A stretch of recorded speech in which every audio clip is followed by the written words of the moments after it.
Seaweeds seem to be a very promising raw material source with quite a lot of advantages for the use as building blocks in biopolymers. Moving this feedstock into scale, especially from the sea to the marine degradable polymer PHA, sounds very interesting. And here we go. Please listen to co-founder and co-CEO Michael Kingsbury with a lecture on the topic seaweed-derived PHAs to replace plastic at scale. A warm welcome to you, Michael Kingsbury. Thank you very much for having me. I'm Michael, co-founder of Uluu. And yeah, just want to say a big thanks to Polykum for inviting us to come and present today.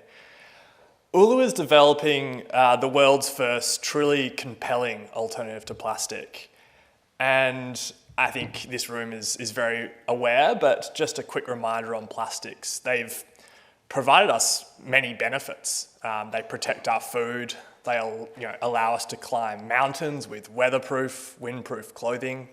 They let us drive cars with light but strong materials that can even reduce our carbon footprints as a result. But plastics are harming us through the production using fossil fuels, through to their use and disposal, and the leakage of microplastics that get into everything from the food we eat to the air we breathe.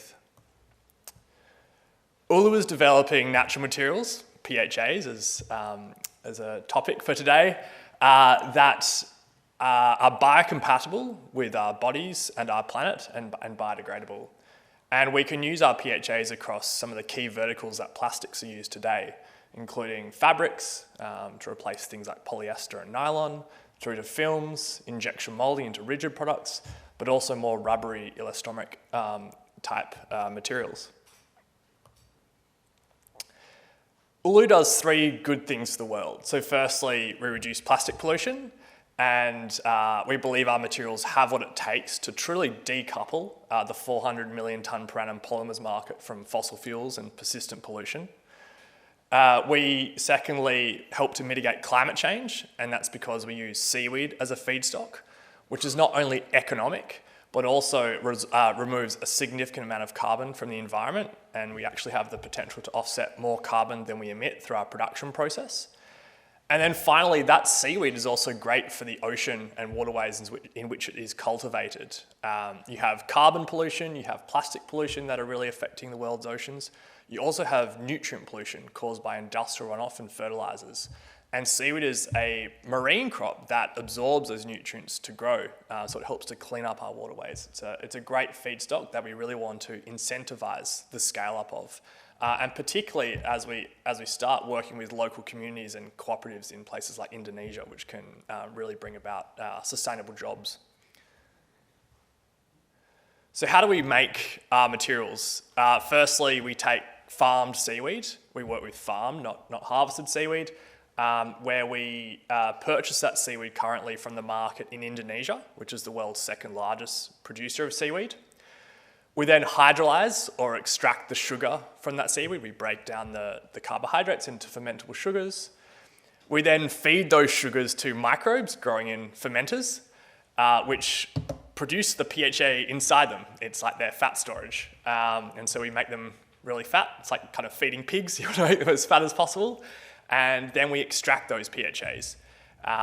And finally, we compound the PHA materials into pellets, and pellets is really the product that we sell to brands and manufacturers. We want to replace the 400 million tonnes of plastic pellets with Uluu pellets, and really replace the petrochemical companies upstream in the supply chain to become like the Dow of the future.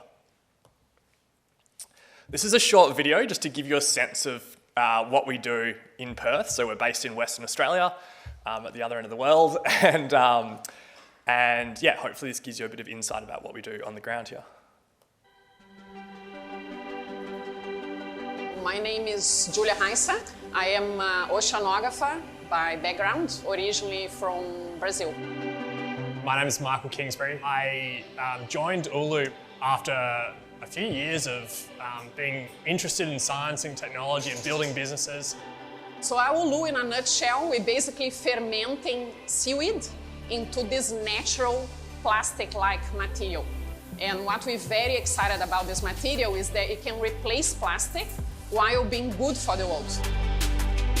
My name is David Chukarugude. So what we do in the first stage is we get seaweed, cook it. That's a simple term for hydrolysis. We break it down into simple sugars and then turn that into a soup or a media, like the biologists will say, that we would use to grow bacteria. And then we get out something called PHAs, polyhydroxyalkanoates.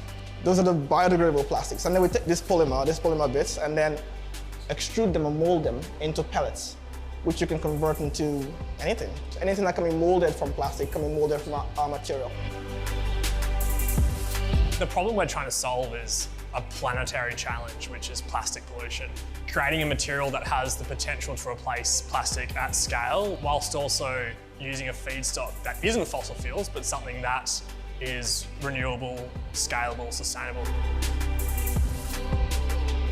Seaweed's an awesome feedstock, both from an economic perspective, but also from an environmental perspective. It absorbs a lot of carbon dioxide from the environment, and it also absorbs marine pollutants, so things like fertilizers and industrial runoff that enter our waterways and oceans. So it's a great marine crop that we really want to scale up more of, and then we're incentivizing that through Uluu. I am super positive about the future. I think humanity can move very quickly in terms of change. Can't wait to create the better future and be working hard to help create that.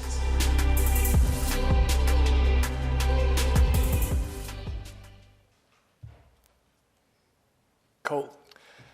So we believe Uluu is uniquely positioned to solve the three key challenges related to bioplastics today. And we see those being related to the feedstocks that are used, the materials that are produced, and the processes the processes that are used to produce those materials. So firstly, when it comes to feedstocks, typically we use either things like, the industry uses arable crops or waste streams, which can be problematic. In terms of crops, things like palm oil, which can create deforestation and use loads of fresh water and synthetic fertilizers, or waste, which is a great next step, but also can be, in some cases, hard to scale because it can often be fragmented and low volume. So it requires lots of expensive reverse logistics to bring it together. Seaweed, on the other hand, we love. It gets everything it needs from the sun and the sea. It doesn't require fertilizers or fresh water. And it's scalable. You can have farms that are thousands of hectares in size in places like Japan and China. And it means you can start to aggregate that feedstock and build manufacturing facilities where you can get those economies of scale that are so important. In terms of materials, I think we've touched on it a bit today already, but typically we have paper-like bioplastics that absorb water rather than repel it, which are really suitable therefore for more niche markets. Or you have materials that are very hard to biodegrade, things like PLA, unless they're in industrial composters, for instance. And in contrast, we love PHAs, being natural materials that nature understands, nature built them, and therefore nature can break them back down again at the end of their life, whilst providing us those properties that we rely on as a society from plastic: durability, hydrophobicity, etc. And then the third key challenge is related to cost. So bioplastics tend to be 2 to 6 times more expensive than commodity plastics due to those expensive crop feedstocks, for instance, glucose, and also relatively inefficient production processes. Through the use of seaweed, which grows very quickly, it contains lots of fermentable sugars, in combination with our saltwater production process, which I'll go through in a moment, we expect to reduce the cost to ultimately compete with conventional plastics on price. It'll take us some time to get there, but we have a kind of clear path to a number of levers that we can pull along the way, and ultimately get to that $2 to $3 per kilogram price point. In terms of what we do relative to others, I'll focus on the top row, which is Uluu. We've highlighted in blue where we're unique. So the way we reduce this cost of production, also really what's, centered around our sustainability, is this saltwater production process. And saltwater provides 3 key benefits. So firstly, it's conducive to using seaweed, which is 90% saltwater. If you're a bioprocess engineer, you would look at seaweed and think it's quite difficult because you need to dry that feedstock and wash the salt. whereas we can actually wet mill our seaweed and take advantage of that salt for our process through hydrolysis. The second benefit is related to fermentation. So our microbes are halophiles, which were isolated in very salty lakes in Europe, actually, and it allows us to reduce the risk of contamination during fermentation, in contrast to freshwater processes. So it's very hard for other microbes to grow in that environment, which means we can reduce the downtime that would otherwise be incurred for sterilization and cleaning of our reactors.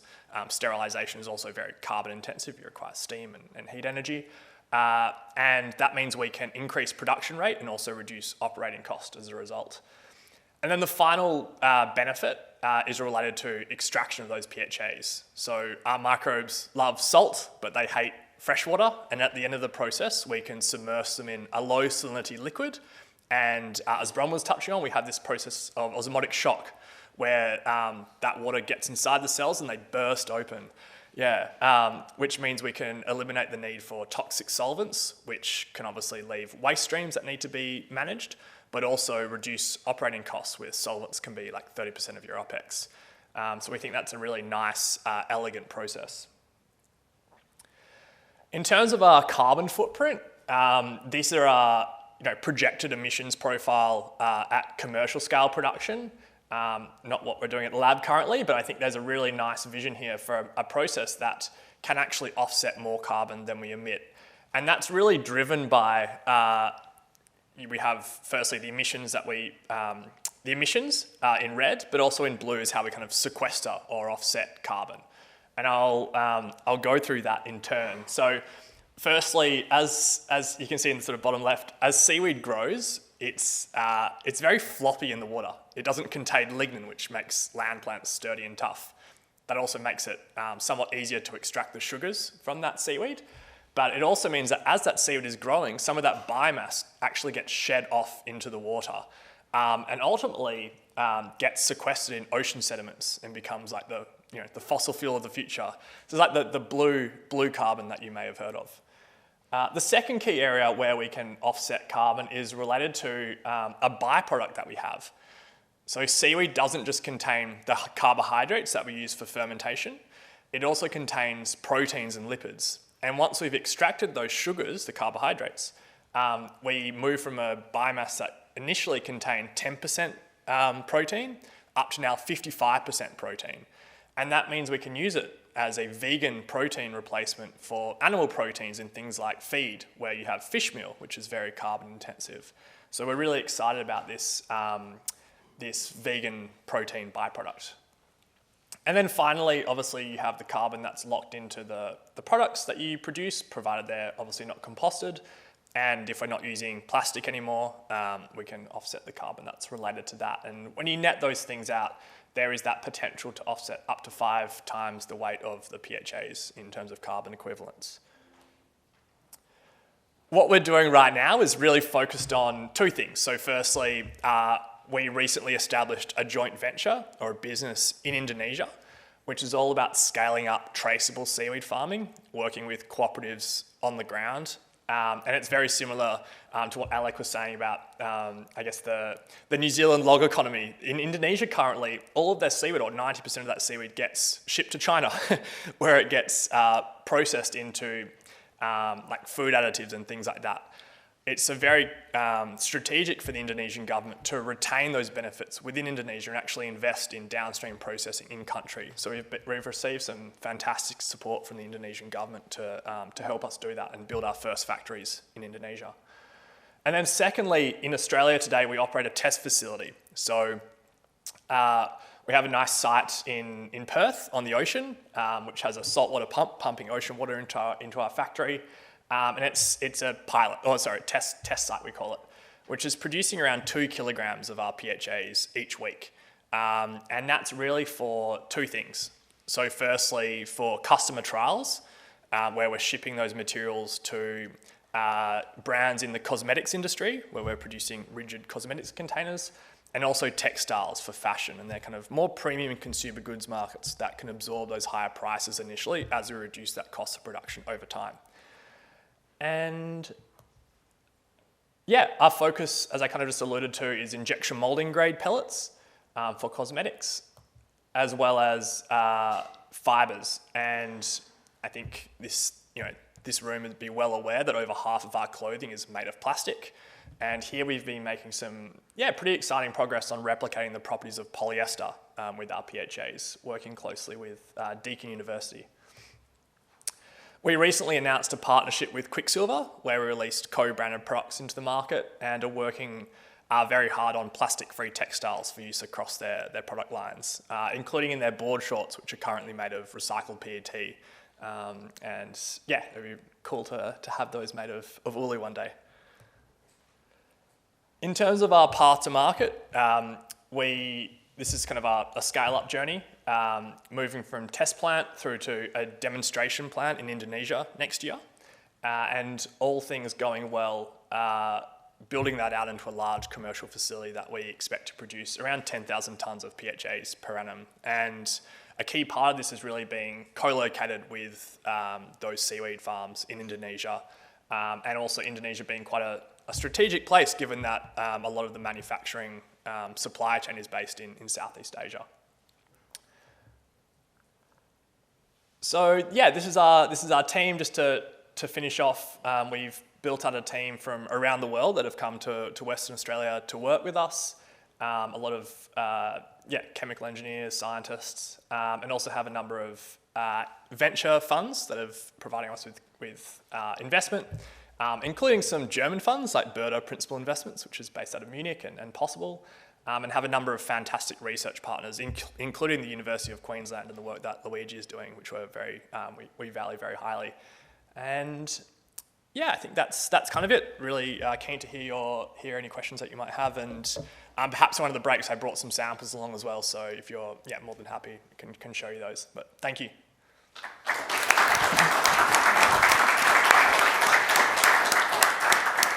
Thank you very much, Michael, for your exciting lecture. And now we are looking forward to questions from the audience. So thank you very much. So I'm Dirk from Celturin, from Rostock, and I live in the north of Germany. And there's also one company which collect all the seaweeds, not from the ocean, but from the beaches. Okay. And so they make some house insulation stuff. But they're also looking for some collaborations, how to use it in a further processing market and so on. Cool. It would be nice to get in touch with you.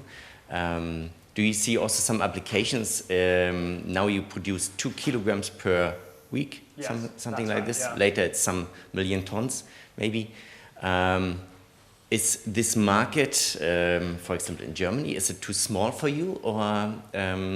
No, as resource? Yeah, we partner both upstream in terms of the seaweed supply chain, and also downstream in terms of product development and customer partnerships. Europe in general is really quite exciting. There is a lot of seaweed in Europe actually, and I think it's just getting that scale and that traceability in the supply chain. I think places like Indonesia and Southeast Asia, we have to be very cautious about where that seaweed is coming from. So we're investing a lot of time in actually mapping that supply chain and working directly with farmers. So I think if there's that capacity in the places that you're speaking of to understand where that seaweed is coming from, and provided there's enough scale to kind of justify, potentially building a factory one day, then it makes sense. Yeah. Okay. Thank you very much. All right. Thank you. There's also a question coming from the digital audience. You're mentioning as well that you need to be very careful about where to grow the seaweed and how it might harm the environment as well. How do you see that, controlling that over a longer period of time? Is there any plan also with your cooperatives in Indonesia you cooperate with? Yeah, definitely. So seaweed, it has this amazing potential. So I think we just need to be cognizant that we don't want to be farming on top of coral reefs or on seagrass beds and things like that. And really deploying those farms in a way that benefits local communities and ensuring that farmers are being paid fairly through the supply chain, like living wages and things. So currently in Indonesia, we operate out of Sulawesi, and also in East Java. And there we're working with WWF to go through that and really build the world's, or Indonesia's first certified seaweed supply. And we'd like to then replicate that model across the region in Indonesia, but in other locations as well. So I think we invest a significant amount of time on that supply chain side, because at the end of the day, like, feedstock is everything. So yeah, it's building it in a way that is scalable, though, is very important. Yeah. Thank you. One question from the online audience. It was about, first, thank you of the interesting presentation, she said, and it's a very interesting project. And she asked about which material do you use exactly for your pellets, because she mentioned about PHB, and it is very brittle. It has a very small processing window, and she asked about the type that you use for your pellets. Yeah, sure. So we produce PHBV, so with the valerate copolymer. I think one exciting thing relative to other PHBV producers on the market is that our valerate is closer to 10%. And we have control over that valerate component, where we can increase it to even 30 to 40% through the use of precursors. We have to, I think, for different applications, you can use other environmentally friendly additives and things like that to change that flexibility and all sorts of things. But we're quite, I guess, happy with the default polymer that we get as well, which would minimize those things. So relative to PHB, yeah. Besides being a manager of Polykum, in real life we are compounding, and this could be a good opportunity because it's quite a rare material, as far as I understood, to increase the volume of the granules by compounding something in. Do you have any recommendations or any knowledge how much filler or other ingredients can be taken in the PHA? I think it depends, working very closely with Luigi's team over in Queensland on blending with wood and things like that. But you can include, I don't know, it's probably between 20 to 30% filler roughly, which, depending on what that filler is as well, we need to be careful that filler is environmentally friendly and biocompatible with the world around us and ourselves, but can help to reduce the cost of production, definitely. Okay, thank you. Okay. Oh, there's a last question. Okay, so yeah. Okay. Yeah, thanks, Michael, for the talk. I have another question regarding percentage. Are you allowed to share with us the percentage, or if we say it in the biotech language, the yield of your final PHA based on the feedstock you used in the very beginning? Yeah, sure. I mean, we're improving this all the time, but at commercial scale, we are modeling 10 to 1. So we're currently getting 10 kilograms of seaweed, dried tons, for 1 kilogram of PHA. We also get between 1 and 2 kilograms of that protein byproduct as well, which isn't insignificant. It can obviously help us reduce CO2 footprint, but also brings in a nice supplementary revenue stream that can help subsidize the cost of PHA production as well. Okay, thanks. Good luck for the next steps. Thank you. So thank you very much. That's it. Thanks a lot for the lecture. Thank you for being with us. Michael Kingsbury.